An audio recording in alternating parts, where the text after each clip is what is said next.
South ఇండియాలోని అతి తక్కువ ధరలకి రత్నాలనందించే ఏకైక సంస్థ 6JVR. నమస్తే, నేను Keshav. Welcome to Suman TV. ఈరోజు తెలుగుదేశం పార్టీ యువనేత, ఆంధ్రప్రదేశ్ మంత్రి నారా లోకేష్ పుట్టినరోజు. గతంతో పోల్చి చూసినప్పుడు రాజకీయ నాయకుడిగా ఆయన ప్రస్థానం ఎలా సాగింది, ఈ పుట్టినరోజు ఆయనకి ప్రత్యేకమైనటువంటి సందర్భంగా ఎలా చూడాల్సి ఉంటుంది, ఈ అంశాలను విశ్లేషించేటువంటి ప్రయత్నం చేద్దాం. మనతో పాటు అనలిస్ట్ చంద్ర శ్రీనివాస్ గారు ఉన్నారు. చంద్ర శ్రీనివాస్ గారు నమస్కారం. నమస్కారం అండి. నారా లోకేష్ గారి ప్రస్థానం అంటే రాజకీయాల్లోకి వచ్చిన తర్వాత, ఈసారి మళ్ళీ ప్రభుత్వంలోకి వచ్చిన తర్వాత, మొదటిసారిగా అధికారంలోకి వచ్చినాక మళ్ళీ ఆయన మంత్రి హోదాలో ఇప్పుడు పుట్టినరోజు జరుపుకుంటున్నారు. సో ఈ 42వ పుట్టినరోజు ఎలా ఆయన జీవితంలో ముఖ్యమైనటువంటి ఒక ప్రత్యేకమైనటువంటి సందర్భంగా చూడాలి. మీరు చెప్పినట్టండి, ముఖ్యంగా సుమన్ టీవీ తరఫున మీరు లోకేష్ గారికి, ఆయన అక్కడ దావోస్లో ఉన్నారు కాబట్టి హృదయపూర్వక జన్మదిన శుభాకాంక్షలు తెలియజేయాలి. అదేవిధంగా ఈ దశాబ్దం, ముఖ్యంగా 2014 నుంచి 24 అంటే 25 వచ్చింది. ఈ 11 సంవత్సరాల్లో అతను పరిణితి చెందిన తీరు చూస్తే, తండ్రి చాటు బిడ్డగా, ఆయన వారసుడిగా, స్టాన్ఫోర్డ్ యూనివర్సిటీలో చదివిన ఒక విద్యావంతుడిగా, మొదట్లో వచ్చినప్పుడు ఆయన్ని అనేక రకాల అవమానాలు, అవహేళనలు, పప్పు అన్నారు. పప్పు నుంచి నిప్పు స్థాయికి ఎదిగాడు. యువగలం ద్వారా ప్రూవ్ చేసుకున్నాడు. పరిణితి చెంది అంటే ఐటీలో మెలకువలు, ఆ రోజున వాళ్ళ నాన్నగారి టెక్నాలజీకి అనుగుణంగా తిని కూడా తన స్టాన్ఫోర్డ్ యూనివర్సిటీలో చదువుకున్న చదువుని రాష్ట్ర అభివృద్ధికే, అదే విభజిత ఆంధ్రప్రదేశ్లో రాష్ట్ర అభివృద్ధికి తన వంతు కృషి చేశాడు. ఆ స్థాయి నుంచి తన తండ్రి చాటును తను చూసిన పరిపాలన మీద పట్టు, ముఖ్యంగా యువగలం ద్వారా అతను డైరెక్ట్గా అటాక్ టు జగన్మోహన్ రెడ్డి గారు. అప్పుడు ఆయన పరిణితి చెందిన ఆ మాటలు తోటాల్లాగా పేలిని. అదేవిధంగా పార్టీ కేడర్ని ఈరోజు 1 కోటి మందికి సభ్యత్వం వెళ్ళిందంటే ఆయన యొక్క కృషి వెనక. ఒకప్పుడు 40 లక్షలు ఉండేది, తర్వాత 50, ఇప్పుడు 1 కోటి మంది. తర్వాత కార్యకర్తలకు ఒక భరోసా ఆయన అయ్యాడు. 4 దశాబ్దాల టీడీపీని ఆయన నాయకుడు 52 రోజులు జైల్లో ఉన్నప్పుడు అతను పరిణితి చెందిన తీరు, ఢిల్లీ ఆయన వెళ్ళి పెద్దల్ని కలవటం కావచ్చు, ఒకవైపు పవన్ కళ్యాణ్ గారి సపోర్టు, ఆ సపోర్ట్ కూడగట్టడంలో సఫలీకృతయ్యాడు. పార్టీ పెద్దలే, పార్టీ వాళ్ళు బెనిఫిట్ పొంది మంత్రులయ్యి చాలా మంచి పొజిషన్లో ఉన్న వాళ్ళే ఆ రోజున ఆయనకు సపోర్ట్కి నిలవల. కానీ ఒక్కడే ఆయన ఢిల్లీ స్థాయిలో వెళ్ళి అందరినీ క్రోడీకరించి వాళ్ళ నాన్నగారిని ఎలా ఆయన బయటకు తీసుకొచ్చే క్రమంలో ఆయన ఓర్పు ఒకవైపు యోగాలం ఆపేశాడు.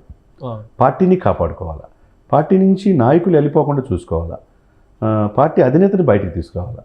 తన తండ్రిని చూసి చెలించిపోయాడు. ఎక్కడ అది కూడా బయటపడకుండా అతను పరిణితి చెందిన తీరు అయితే మనం యాక్సెప్ట్ చేయాలి. అంటే గతంలో ఆయన మంత్రి పదవి తీసుకున్నప్పటికీ ఇప్పటికీ తేడా ఏమన్నా ఉందా? వ్యక్తిత్వంలో కానీ, ఆయన వ్యవహరిస్తున్నటువంటి శైలిలో కానీ, ఇష్యూస్ పట్ల ఆయన రియాక్ట్ అవుతున్నటువంటి విధానంలో కానీ తేడా ఏమన్నా కనిపిస్తుంది? డెఫినెట్గా పూర్తిగా అవగాహన చెందిన లొకేషన్ మనకు కనపడుతున్నారు. అప్పుడు తెర వెనకుండి మొత్తం యంత్రాంగం నడిపించింది ఇతనే అని చెప్పన్నారు. ఆ స్థాయి నుంచి అప్పుడు డైరెక్ట్ ఎలక్షన్లో గెలవలేదు, ఎమ్మెల్సీ నుంచి అయ్యే పరిస్థితి నుంచి ఈరోజు డైరెక్ట్ ఎలక్షన్లో అత్యధిక మెజార్టీతో గెలిచి రాజధాని పరిధిలో మంగళగిరి గెలవటం అంటే మామూలు విషయం కాదు. ఆయన ఓడించడానికి శతవిధాల ప్రయత్నం చేశారు. దాదాపు 200 కోట్లు ఖర్చు పెట్టారనేది వైసీపీ నాయకులు చెబుతున్నమాట. ఆయన అడుగు పెట్టడు అసెంబ్లీలో అని చెప్పన్నారు. ఎట్లయితే పవన్ని టార్గెట్ చేశారో లోకేష్ని కూడా అంతే టార్గెట్ చేశారు. అటు చంద్రబాబు నాయుడు గారు చేశారు. సరే, ఏదైనా కానీ ప్రజల్లో మనల్ని పొందకపోతే అంత మెజార్టీ రాదు.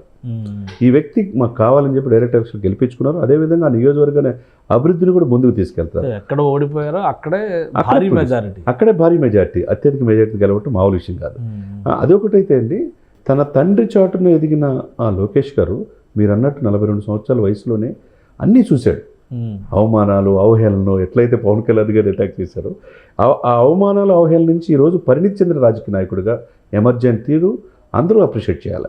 అదే సమయంలో ఒక రెడ్ బుక్ తీశాడు. ఇప్పుడు స్టాన్ఫోర్డ్ యూనివర్సిటీ చదువుకున్న అతను ఒక చాలా బిజినెస్ ఎలా చేసుకోవాలి, రాష్ట్రాన్ని నిధులు ఎలా తేవాలి, పార్టీని ఎలా బతికించుకునే పరిస్థితి నుంచి పార్టీని ఇబ్బంది పెట్టిన వాళ్ళని, కేసులు పెట్టిన వాళ్ళని రెడ్ బుక్ అని ఒకవైపు లోకేష్ భయపడతాడు వైసీపీని, ఇంకోవైపు పవన్ కళ్యాణ్ గారు తాటదిస్తున్నాడు.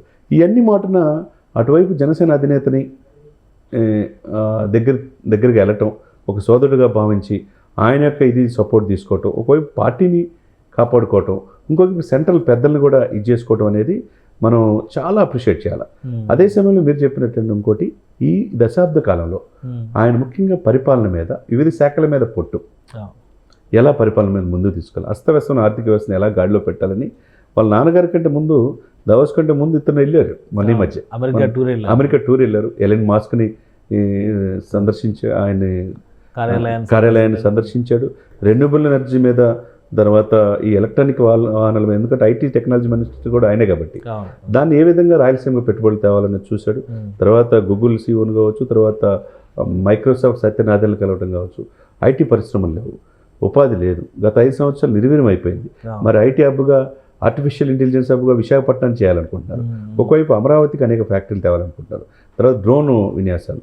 అంటే తండ్రి చోటున ఉన్న లోకేష్ ఈరోజు పరిణితి చెందిన రాజకీయ నాయకుడిగా, ఒక స్వతంత్ర, ఒక బలమైన నాయకుడిగా రేపు తెలుగుదేశం పార్టీ పగ్గాలు చేపట్టాలన్నా, పార్టీ తరఫున ప్రాధాన్యం ఆయన పొందాలన్నా కానీ దానికి తగ్గ స్థాయిలో రెడీ అయ్యారు. అవును, డెఫినెట్గా రెడీ అయ్యాడు. ఎందుకంటే ఎంతోమంది సీనియర్స్ ఉన్నా ఈయన జాతీయ ప్రధాన కార్యదర్శి ఏందని అన్నారు.